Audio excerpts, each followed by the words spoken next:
Shayton bir ayol bilan tortishibdi. Nimaga odamlar sizlarning makr hiylalaringizni gapiradi? Aslida men hiyla va makrda kuchliman. Ayol bu gaplarni ana u yerda ishlab turgan tikuvchi kishini ko'ryapsanmi?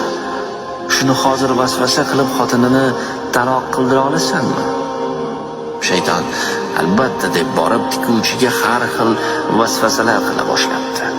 Tikuvchi xotinini juda yaxshi ko'rganligi sababli u haqda fikrlab ham ko'rmabdi. Shayton shunda noumid bo'lib qaytibdi.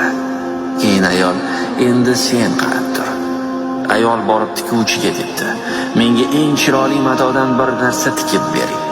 O'g'lim sevishganiga sovg'a qilmoqchi. Shunda tikuvchi chiroyli qilib tikib beribdi. Keyin ayol o'sha kishini xotinining uyiga borib, uyingizda namoz o'qib olsam bo'ladimi deb kirib xotiniga bildirmay uyga tashlab chiqibdi. Tikuvchi uyga kelib ro'molchani ko'rib, xotinini taloq qilibdi. Shunda shayton ayolga qoyil debdi. Ayol shoshmay tur, endi bir gap bilan uning xotinini qaytaraman debdi. Shayton bo'lishi mumkin emas. Agar aybingni bo'yningga olsang, o'zing baloga qolasan. Ayol qarab tur. So'ngra ayol tikuvchiga borib debdi: menga kecha tikib bergan ro'molchani o'zidan yana qilib bering. Kecha bir bechora xotinnikida namoz o'qib, esimdan chiqibdi. Qaytishga uyaldim. Shunda tikuvchi xotinning aybsiz ekanini tushunib, yana qaytib olibdi.